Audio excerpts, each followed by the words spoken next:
So hello everyone, आज हम लोग सॉल्व करेंगे NEET test series for the chapter sexual reproduction in flowering plants. इस चैप्टर में मेरे पास अगेन 30 क्वेश्चंस का एक सेट है, उसको सॉल्व करना हम शुरू करते हैं कि करके। ठीक है, चलिए पहला question, male and female reproductive structures in angiosperms are respectively. Male reproductive structure को क्या कहा जाता है एंड फीमेल रिप्रोडक्टिव स्ट्रक्चर को क्या कहा जाता है? तो देखते हैं। पिस्टिल एंड स्टेमन, नहीं, गलत। एंड्रोशियम एंड स्टेमन, एंड्रोशियम तो सही है बट स्टेमन नहीं। गाइनोशियम एंड एंड्रोशियम, यहाँ पे उल्टा बताया गया है। बेसिकली वो क्या होता है? Androecium and gynoecium. Androecium is the male reproductive structure and gynoecium is the female reproductive structure. ठीक है, so option number D is the correct answer. बढ़ते हम अपने अगले क्वेश्चन की तरफ। Question number 2, the proximal end of the filament of stamen is attached to. जो stamen होता है उसका जो प्रॉक्सिमल एंड होता है वो किसके साथ अटैच होता है? A thalamus, B anther, C petal, both A and C. So ये वाला हम लोग एक बार क्या बोलते हैं, एनसीईआरटी एक बार देख लेते हैं क्लियरली यहाँ पे क्या लिखा हुआ है। जब हम बात करते हैं अपने किसके बारे में? फिलामेंट के बारे में। ठीक है, फिलामेंट जो है, proximal end of the filament is attached to the thalamus or the petal of the flower। वो either thalamus या फिर petal के साथ attached रहता है।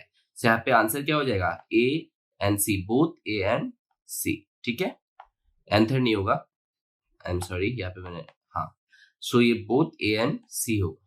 ठीक है, अगला है क्वेश्चन नंबर 3, द एंथर जो है वो क्या है?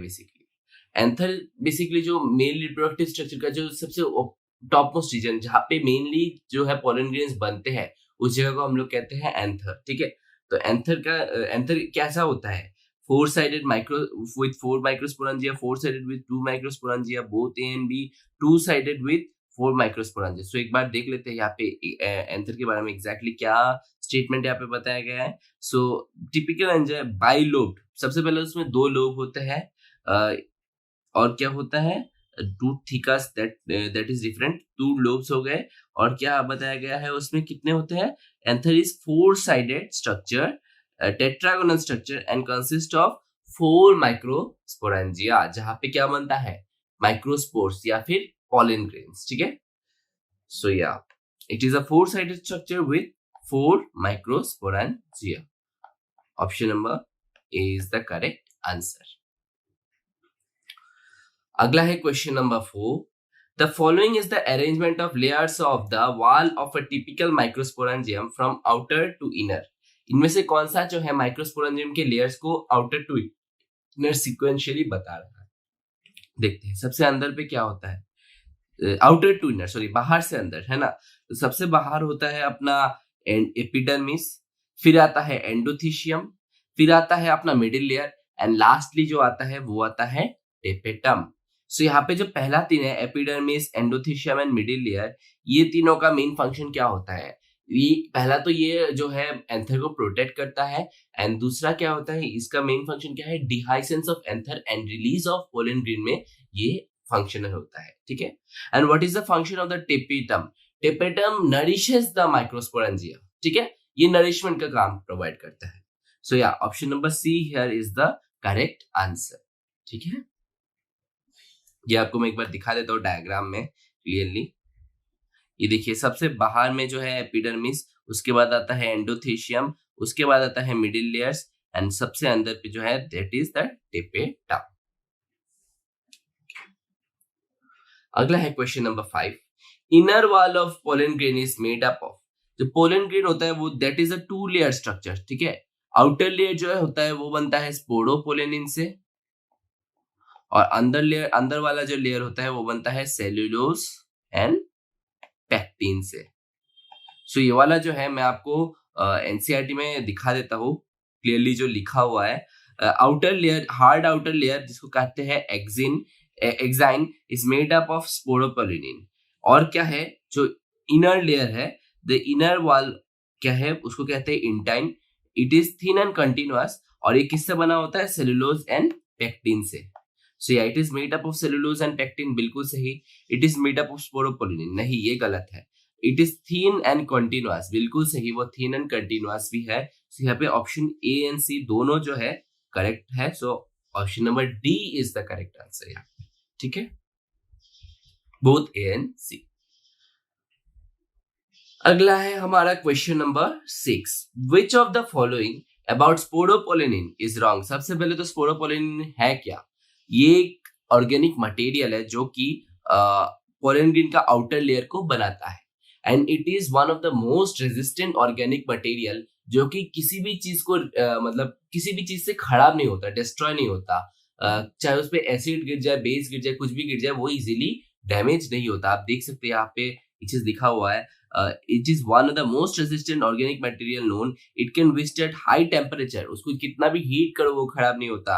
Strong acids and alkali, कोई एसिड या अल्काली डाल दो स्ट्रॉन्ग pH वाला तो भी वो डिस्ट्रॉय नहीं होता। As well as no enzyme can degrade sporopollenin. कोई एंजाइम भी जो नहीं है जो कि स्पोरोपोलिनिन को डिग्रेड कर सके, इतना ज्यादा रेजिस्टेंट होता है।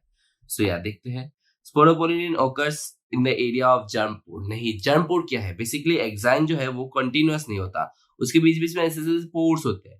These are germ pores. Germ pores वहां पे होता है जहां पे स्पोरोपोलिनिन एब्सेंट होता है, ठीक है। सो ये तो गलत है। Sporopollenin is the most resistant organic material, ठीक है, it is one of the most resistant, ठीक है। Exine is formed by sporopollenin, बिल्कुल सही, एक्साइन जो है वो भी स्पोरोपोलिनिन से बनता है। Sporopollenin is not degraded by any known enzyme, ये भी बिल्कुल सही स्टेटमेंट है।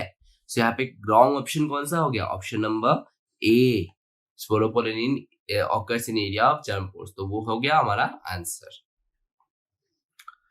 अगला हो जाएगा हमारा question number 7, as anther matures and dehydrates the microspores dissociate from each other and develop into.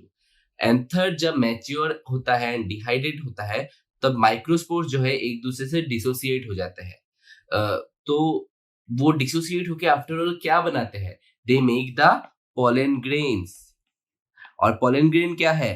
Pollen grain is nothing but the male gametophyte of angiosperms. और फीमेल गैमेटोफाइट किसको कहते हैं?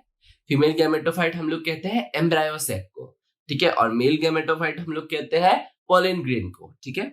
सो यहाँ पे आंसर क्या होगा? फीमेल गैमेटोफाइट नहीं होगा, मेल गैमेटोफाइट बिल्कुल होगा, पोलन ग्रेन वो भी होगा। सो आंसर हो गया option number D, both B and C. ये आपको कंफ्यूज नहीं होना है, पोलन ग्रेन जो है वही मेल गैमेटोफाइट है इन केस ऑफ एंजियोस्पर्म, ठीक है, ओके। बढ़ते हैं अगले क्वेश्चन की तरफ, question number 8, pollen grains are, pollen grains कैसा होता है? Spherical, 20 to 50 micrometers in diameter, oval and 20 to 25 micrometers in diameter। चलिए ये वाला हम लोग आपको एनसीईआरटी में शो कर देते हैं। pollen grains are generally spherical, measuring about 20 to 25 micrometers in diameters। so क्या है? they are spherical as well as 20 to 25 micrometers उनका होता है diameter। so आंसर क्या हो जाएगा? Option number D, both A and B are correct। Option number D. बढ़ते हैं हम अपने अगले क्वेश्चन की तरफ, question number 9, which of the following is correct about vegetative cell of pollen grain. इनमें से कौन सा जो है वेजिटेटिव सेल के लिए करेक्ट है? सो हम लोग को पता है मेजोरिटी ऑफ द जो एंजियोस्पर्म है उसका पोलन ग्रेन जो है 2 सेल स्टेज में क्या बोलते हैं जो है वो पोलन ग्रेन जो है वो रिलीज हो जाता है, ठीक है। सो 2 सेल स्टेज में हम लोग का एक सेल हो जाता है वेजिटेटिव सेल और एक हो जाता है जेनरेटिव सेल, ठीक है। तो इन दोनों का फीचर्स हम लोग एक बार देख लेते हैं। यहाँ पे देखिए, vegetative cell is bigger, abundant in food reserve and has a large irregular nucleus। और what about generative cell? Generative cell is small, floats in the cytoplasm of vegetative cell और इसका स्पिंडल शेप न्यूक्लियस, इसका जो shape है that is spindle shaped cell and उसमें क्या होता है? डेंस साइटोप्लाज्म और एक न्यूक्लियस भी होता है, ठीक है। सो देखते हैं क्या किससे किससे मैच होता है vegetative cell. It has a irregular shape nucleus, बिल्कुल सही। It has low food reserves, नहीं, गलत, उसका लो फूड रिजर्व्स नहीं होता, उसमें it has abundant food reserve जो कि जेनरेटिव सेल को भी नरिश करता है, ठीक है। It is not bigger than the generative cell, बिल्कुल गलत।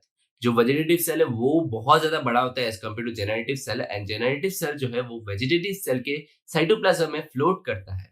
सो ये भी गलत हो जा रहा है, एंड सो डी भी गलत हो जाएगा। Option number A is the correct answer. Question number 10, which of the following is not correct about generative cell of the pollen grain? इनमें से कौन सा जो है जेनरेटिव सेल के लिए सही है या गलत है, वो हमें ढूंढ के निकालना है। It has spindle shaped nucleus, उसका न्यूक्लियस जो है दैट इज स्पिंडल शेपेड, बिल्कुल sorry, it is spindle shape, nucleus नहीं, ये इट इज स्पिंडल शेप, वो जो सेल है दैट इज स्पिंडल शेप, बिल्कुल सही। It divides meiotically before pollen grains are shed in 3 cell stage. अगर 3 सेल स्टेज में पोलन ग्रेन शेड हो रहा है तो क्या होगा, जेनरेटिव सेल जो है वो पहले 2 गैमेट्स में डिवाइड हो जाएगा मियोटिकली नहीं बेसिकली वो। अच्छा, इस ऑप्शन को हम लोग थोड़ा सा होल्ड पे रखते हैं, बाकी हम लोग देते हैं। इट हैज डेंस साइटोप्लाज्म, ये भी बिल्कुल सही है। It is smaller than vegetative cell, ये भी सही है। जो है वो मियोटिकली डिवाइड नहीं होगा, वो माइटोसिस करके डिवाइड होगा, नॉट मियोसिस, ठीक है। सो या बाकी तो सही था, बट यहाँ पे मियोसिस लिखा हुआ है, सो ये ऑप्शन जो है गलत हो जा रहा है। So option number B will be the correct answer. It is the wrong statement regarding generative cell. Pollen grain intine is made up of, pollen grain का जो इंटाइन है, हमें थोड़ी देर पहले ये क्वेश्चन मिला था, फिर से ऐसा टाइप का क्वेश्चन मिला था, थोड़ा सा अलग था ऑप्शंस बस। पोलन ग्रेन का जो इंटाइन है वो किससे बना हो जाता है, that is made up of pectin and cellulose. So यहाँ पे आंसर हो जाएगा both A and B, option number C. Question number 12, pollen grains are stored in liquid nitrogen having temperature, कितना डिग्री टेम्परेचर में पोलन ग्रेन को store किया जाता है, ये भी हमारे एनसीईआरटी में क्लियरली मेंशन किया हुआ है। आपको मैं एक बार शो कर देता हूँ। It is stored in -196 degree Celsius in liquid nitrogen, और इसको ईयर्स तक हम लोग प्रिजर्व करके रख सकते हैं, एंड पोलन बैंक्स बना के रख सकते हैं, जो कि हम लोग कहाँ पे यूज कर सकते हैं, क्रॉप ब्रीडिंग प्रोग्राम्स पे हम लोग उसको यूज कर सकते हैं। इवन आफ्टर ईयर्स वो वायबल रहते हैं। So answer is option number B -196। अगला है हमारा question number 13, the pollen grain of which of the following does not retain viability for months, इनमें से कौन सा जो है मंथ्स तक वायबल नहीं रहता। तो ये अगेन हमारे एनसीईआरटी में दिया हुआ है। आंसर होगा इसका रोजेसिया एंड सोलोनेसिया के जो पोलन ग्रेन्स है that are not viable for months, but rice जो है वो मंथ्स तक वायबल रहता है। आप देख लीजिए यहाँ पे members of Rosaceae, Leguminosae and Solanaceae they lose viability within 30 minutes of their release, ठीक है। सॉरी, मैंने आपको गलत बता दिया। इन सम सीरियल्स राइस एंड व्हीट जो होता है उनमें क्या होता है, पोलन ग्रेन बहुत जल्दी 30 मिनट्स में जो है वायबिलिटी लूज कर जाते हैं, बट जो रोजेसिया, लेगुमिनेसिया एंड सोलानेसिया उनके जो पोलन ग्रेन्स है दे में रिमेन वायबल फॉर मंथ्स, ठीक है। so यहाँ पे डज नॉट रिटेन का आंसर हो जाएगा यहाँ पे अपना ऑप्शन नंबर सी राइस। बाकी रोजेसिया एंड सोलोनेसिया जो है वो मंथ्स तक वायबल रहते हैं। सो मैंने यहाँ पे थोड़ा सा ऑपोजिट बता दिया, आई एम सॉरी। सो इसको आप करेक्ट कर लेंगे, इसका आंसर होगा ऑप्शन नंबर सी राइस। अगला है क्वेश्चन नंबर 14, ये किसका डायग्राम है, that is a diagram of a anatropous ovule, ठीक है। ओके, सो 1 2 3 एंड 4 को हमें आइडेंटिफाई करना है। 2 क्या है, 1 क्या है, 1 इज बेसिकली अच्छा 1 पे आने से पहले हम लोग इजी वाले को पहले चल रहे हैं। 4 जो है, 4 क्या है, 4 will be the embryo sac, so 4th position में एम्ब्रायो सेक इन तीनों में है। 3 जो है, 3 will be the inner integument, ना sorry 3 will be the nucellar tissue, 3 is the nucellar tissue, ठीक है। 3 विल बी न्यूसेलस, एंड 2 जो है दैट इज द फनिकल और द फनिक्यूलस, और 1 जो है that will be the hilum, ठीक है। So option number D will be the correct answer. एक बार हम लोग एनसीईआरटी से इसको मैच कर देते हैं। या ये जो है embryo sac that is the nucellus, that is the hilum, and here is the funicle, ठीक है। And it is the diagram of a anatropous ovule, typical anatropous ovule. अगला है question number 15. What is the fate of male gametes discharged in the synergids?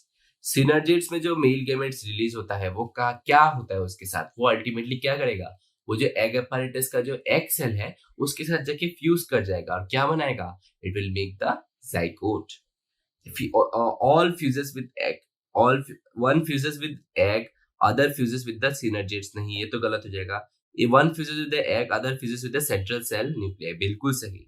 एक जो है egg के साथ दो जो गैमेट्स रिलीज होंगे, एक मेल गैमेट किसके साथ जाएगा? एक गैमेट जाएगा, ऐड होगा वो जाके एग के साथ और क्या बनाएगा? जाइगोट. और एक गैमेट जो है वो कहाँ पे जाएगा? सेंट्रल न्यूक्लियाई या फिर पोलर न्यूक्लियाई.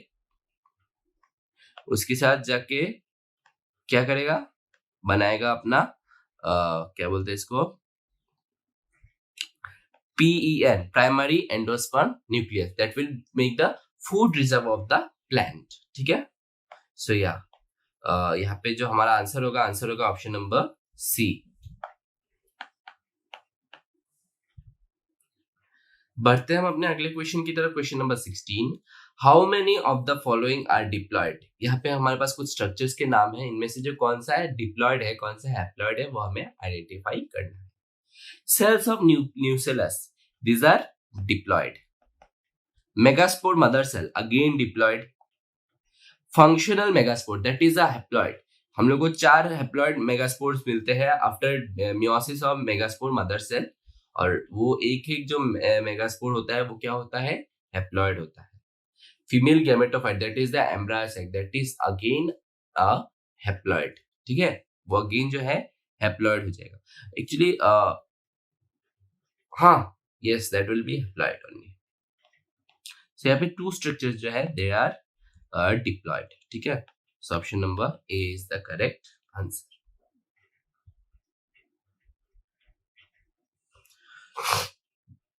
हमारा अगला क्वेश्चन है question number 17. Which of the following help in guiding the pollen tube into the synergids? इनमें से जो कौन सा है वो synergids में pollen tube के ग्रोथ को गाइड करता है?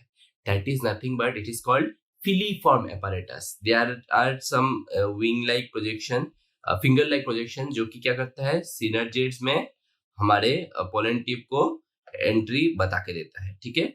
pollen tube यहाँ से आया, ये अपना ओवेरी था, ये था हमारा स्टाइल, यहाँ से पोलन ट्यूब आया, तो यहाँ पे फिलीफॉर्म apparatus के थ्रू वो एंट्री करता है synergids. ठीक है. So answer will be option number B, filiform apparatus.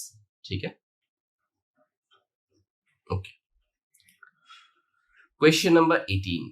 Match the following. Column A में क्या दिया हुआ है? Central cell. यहाँ पे इसके साथ किसके साथ मैच हो रहा है? Central cell will match with the polar nuclei. फिर आया एग सेल. एग सेल कहाँ पे जाएगा? एग apparatus में. एंटीपोडल सेल्स कहाँ पे आएगा? चलाजल एंड में. और इस सेट के एंड को क्या कहते हैं? Micropylar and. ठीक है. और ओव्यूल क्या है? Ovule contains the megasporangium. ठीक है. सो यहाँ पे क्या हो जाएगा? 1 का हो जाएगा डी, 2 ऑप्शन में है. 2 का ए, 3 का जो है आंसर हो जाएगा अपना बी, एंड 4 का हो जाएगा C. So option number C is the correct answer. अगला है question number 19. Unisexuality of flower prevents. किसको प्रिवेंट करता है?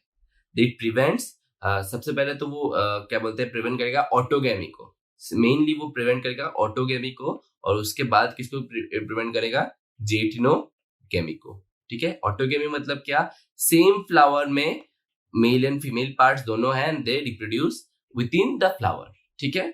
जेटिनोगेमी क्या होता है? एक ही प्लांट में मेल एंड फीमेल फ्लावर्स दोनों हैं एंड वो एक दूसरे को क्रॉस पोलिनेट करेंगे. ठीक है. एंड जीनोगेमी में क्या होता है? जीनोगेमी में एक प्लांट में एक ही टाइप ऑफ फ्लावर रहता है, दूसरे प्लेट एक में फीमेल रहेगा, एक में मेल रहेगा, और वो लोग एक दूसरे को क्रॉस पोलिनेट करते हैं. ठीक है. So answer will be autogamy and जेटिनोगेमी.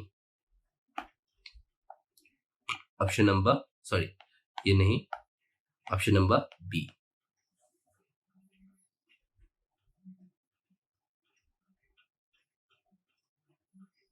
अच्छा, 1 minute. Unisexuality of flowers, unisexuality of plant नहीं बताया गया है यहाँ पे सो ये चीज हम लोग एक चीज मेरी नोटिस में नहीं आया, अगर यूनिसेक्सुअलिटी ऑफ फ्लावर्स बनेंगे तो एक प्लांट पे एक फ्लावर मेल एक फ्लावर फीमेल तो हो ही सकता है ना। सो यहाँ पे ऑटोगेमी तो प्रिवेंट हो जा रहा है, बट जेटनोगेमी जो है वो प्रिवेंट नहीं हो रहा है, और जीनोगेमी तो होने का सवाल ही नहीं उठता। सो या that answer will be autogamy but not geitonogamy. ठीक है, answer will be option number C, autogamy but not geitonogamy. ठीक है,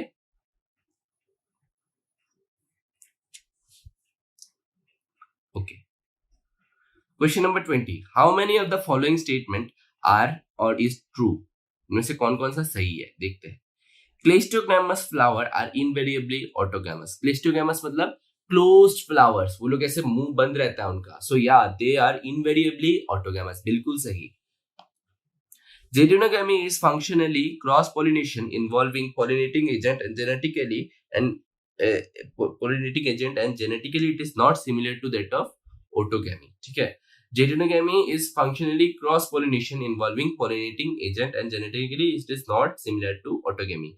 Genetically ये जो स्टेटमेंट है, चलिए इस पर हम बाद में आते हैं, उससे पहले हम लोग दूसरे ऑप्शन देख लेते हैं।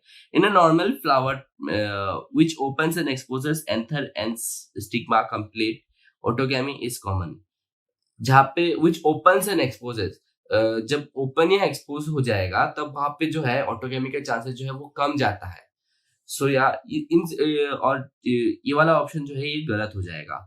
और चौथा क्या है, in geitonogamy genetically different types of pollen grains are brought together to the stigma, भी ये बिल्कुल सही है, क्योंकि जीनोगेमी में क्या हो रहा है, क्रॉस पॉलिनेशन हो रहा है, एक प्लांट से दूसरे प्लांट में जा रहा है। सो या that is completely true. And ये वाला जो है हम लोग एक बार स्टेटमेंट एनसीईआरटी में देख लेते हैं।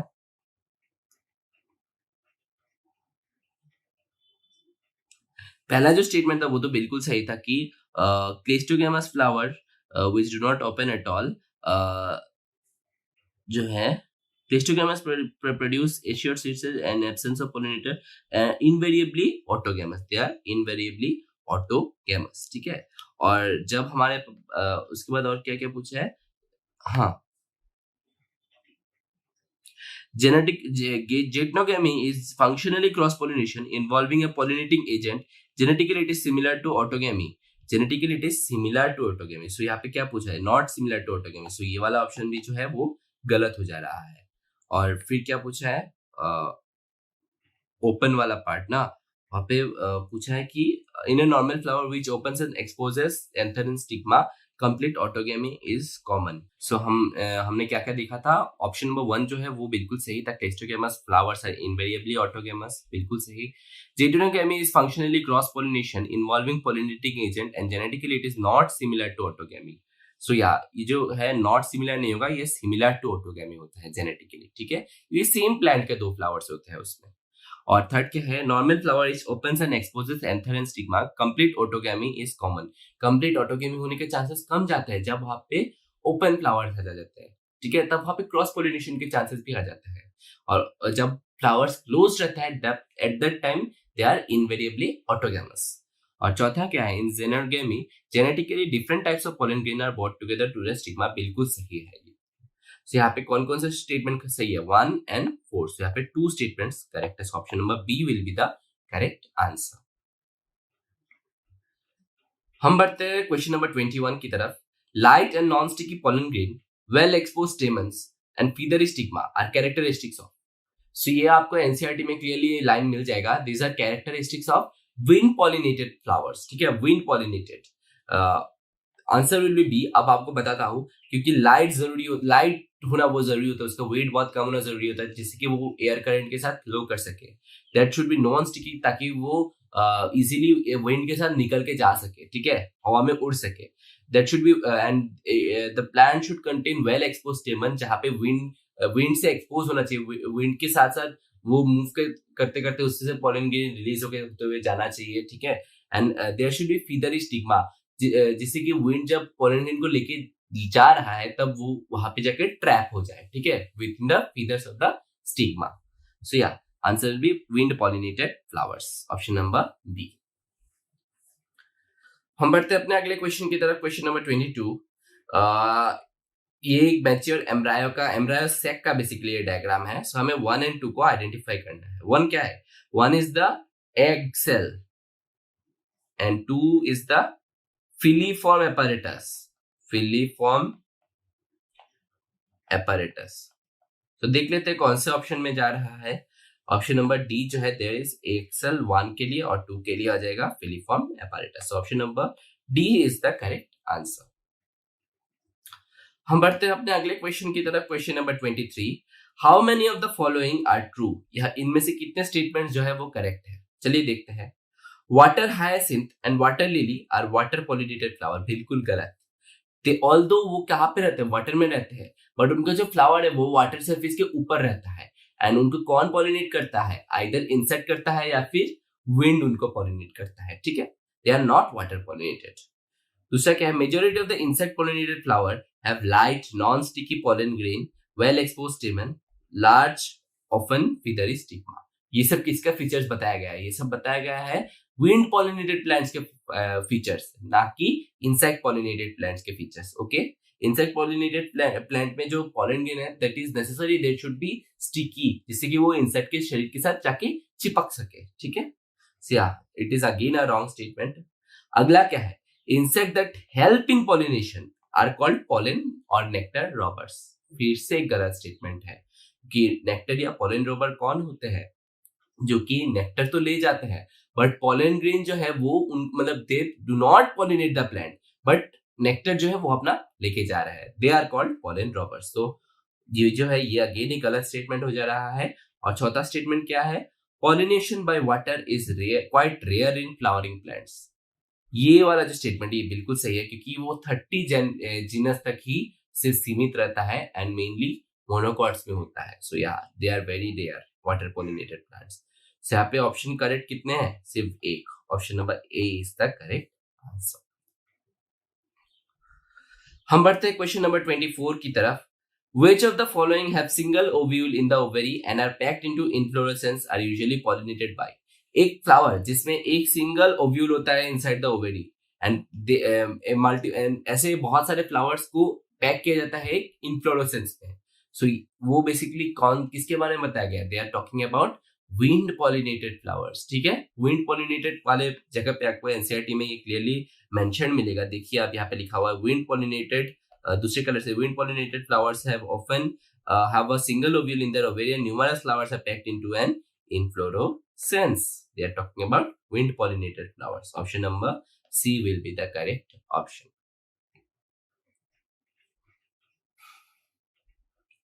अगला question number 25. Find the correct sequence of event taking place in the pollen pistil interaction. यहाँ पे 4 इवेंट्स बताया गया है. तो pollen pistil interaction में कौन सा पहले आता है, कौन सा बाद में आता है? चलिए देखते हैं. pollen tube enters one of the synergid and releases male gamete. ये तो बहुत बाद में आता है, उससे पहले भी कुछ आते होंगे. pollen tube enter ovules through the micropyle of the ovary. हाँ, ये तो उससे पहले आता है, पहले वाले से पहले आता है. उसके बाद क्या है? pollen tube grows through the stigma and then the style. So ये तो सेकेंड वाले से भी पहले आ रहा है. एंड लास्ट क्या है? pistil recognizes the compatible pollen and accepts it. ये जो है पहला स्टेप. सो ऑप्शन नंबर 4 सबसे पहले होगा, उसके बाद आएगा 3, उसके बाद आएगा 2, उसके बाद आएगा अपना 1. सो या option number A is the correct answer. अगला है question number 26. Triple fusion involve fusion of. Triple fusion में किसका फ्यूजन होता है? सो ट्रिपल फ्यूजन बेसिकली है क्या? एंजियोस्पर्म में होता है डबल फर्टिलाइजेशन. ठीक है, ये डबल फर्टिलाइजेशन वो है क्या? वहां पे दो मेल गैमेट रिलीज होते हैं इनसाइड द एम्ब्रायो सेक. एक मेल गैमेट जो है that will fuse with the egg cell and form the diploid zygote. और दूसरा जो मेल गैमेट है वो फ्यूज करेगा पोलर न्यूक्लियाई के साथ and make the triploid PEN और प्राइमरी एंडोस्पर्म न्यूक्लियस. ये जो पहला वाला स्टेप है that is called syngamy and दूसरा वाला जो स्टेप है this is called triple fusion. So answer is fusion of two polar nuclei with the male gamete. Option number C. अगला है question number 27. With the reference to the given figure, choose the correct option. हमें basically match करना है इनको। एक बार NCERT में ये वाला डायग्राम हम लोग देख लेते हैं। That is the diagram of a monocot embryo.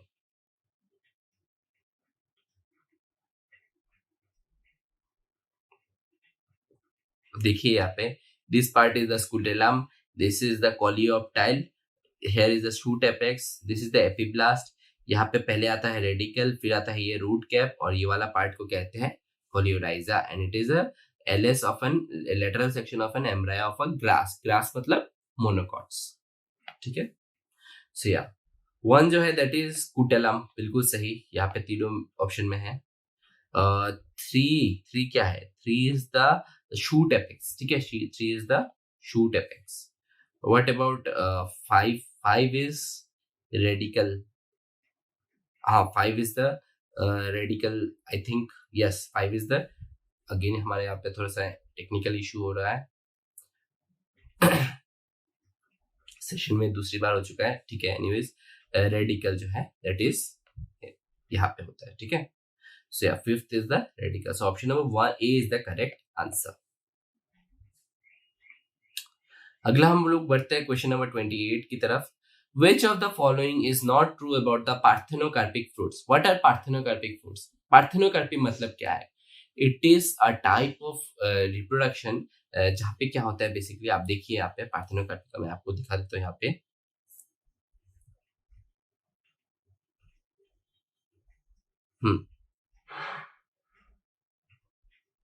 देखिए, although in most fruits of the species, fruits are a result of fertilization, there are a few species in which fruit developed without fertilization, and such fruits are called parthenocarpic.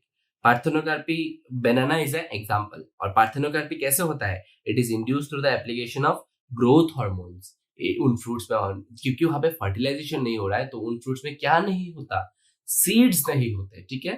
वो growth hormone के presence में उनका fruit का growth होता है, ठीक है, without any fertilisation.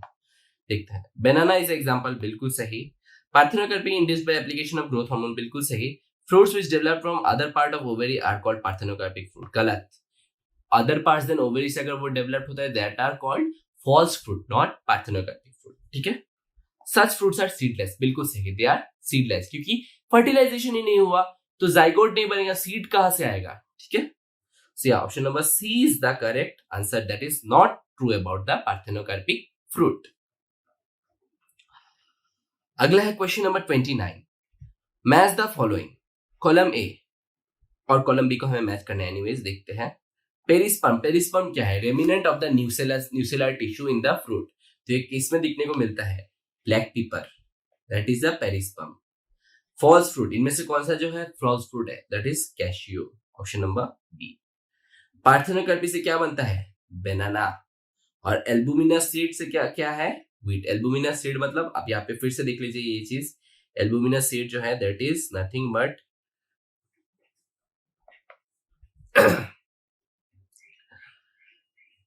Non albuminous, मतलब non albuminous have no residual endosperm, और albuminous seeds have retained a part of endosperm, जो कि हम लोग खा सकते हैं, ठीक है।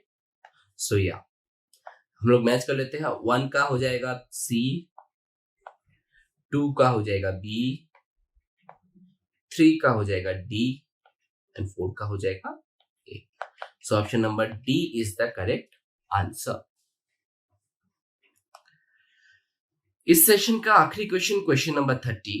इन which of the following plants the nucellar cell starts dividing and develop into embryo. So यहाँ पे बेसिकली किसके बारे में बताया गया है? It is a type of apomixis, ठीक है। अगर आपने एपोमिक्सिस के बारे में पढ़ा होगा, तो क्या होता है,